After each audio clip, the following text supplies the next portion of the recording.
asifiwe. Somo letu linaitwa au ujumbe wa somo letu linaitwa tamani uitwe kwa jina la Mungu. Jina lako likiitwa na Mungu, ujue kila taabu ambayo inakwenda kusonga lazima kuachilie, kwa sababu umeitwa kwa jina lipitalo majina yote, limekuita. Haleluya, amen. Tunakwenda kusoma Nyakati wa pili sura ile ya 7 mstari wa 14. Tunakwenda mpaka mstari wa 17. Biblia inasema, ikiwa watu wangu walioitwa kwa jina langu watajinyenyekesha na kuomba na kunitafuta uso na kuziacha njia zao mbaya, basi nitasikia toka mbinguni na kuwasamehe dhambi yao na kuiponya nchi yao. Bwana Yesu asifiwe sana. Ikiwa watu wangu walioitwa kwa jina langu, maana yake watu walioitwa kwa jina la Bwana wa majeshi Yesu Kristo, maana yake wakinyenyekea na kutubu na kuziacha njia zao mbaya, Biblia imenena wazi watajinyenyekesha. Maana yake lazima ujinyenyekeshe chini ya mkono wa Bwana. Ukinyenyekesha chini ya mkono wa Bwana, Biblia inasema na kuomba na kunitafuta, utafute uso na kuziacha njia zako mbaya, basi nitasikia toka mbinguni na kuwasamehe dhambi yao na kuiponya nchi yao. Maana yake kama hatujakubali kuitwa kwa jina la Mungu, hatujakubali kujinyenyekeza chini ya mkono wa Mungu leo hodari, hata nchi yetu haiwezi kupona. Tutaishia tu kulalamikia wanasiasa, tutaishia kulalamikia rais wa nchi, lakini tatizo liko kwetu sisi ambao tumeshindwa kusikia sauti ya Bwana.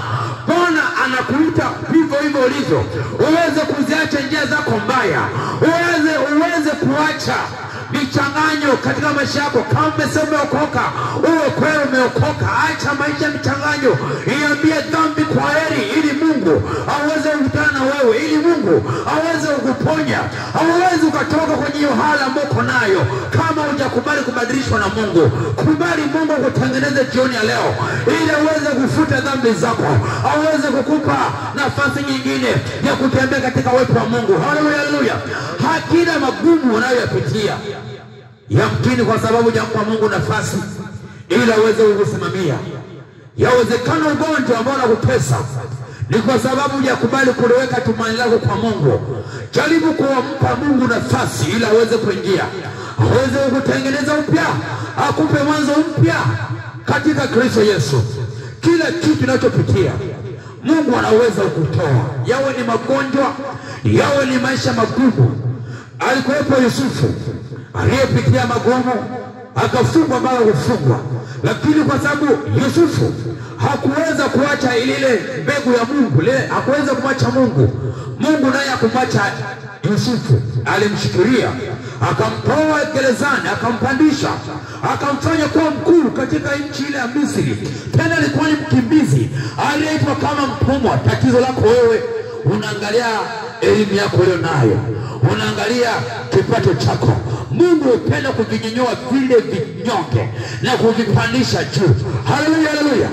Anakutaka ukiwa kwenye hali yako hiyo hiyo, katika mapito hayo, ili atakapokuinua uweze kumtukuza Yesu, uweze kumuinua yeye. Anachokitaka kwake ni moyo uliopondeka, unaweza kumwabudu yeye, unaweza kumwadhimisha yeye. Ndicho anachokitaka, kwa sababu yeye anazo fedha. Dhahabu na fedha ni mali ya Bwana. Anachokitaka kutoka kwako ni unyenyekevu. Sikiliza, hata wanaenda kwa shetani kupata mali kwa shetani, huwa wanafuata masharti ambayo baba yao wanawapa. Mungu wetu ni zaidi.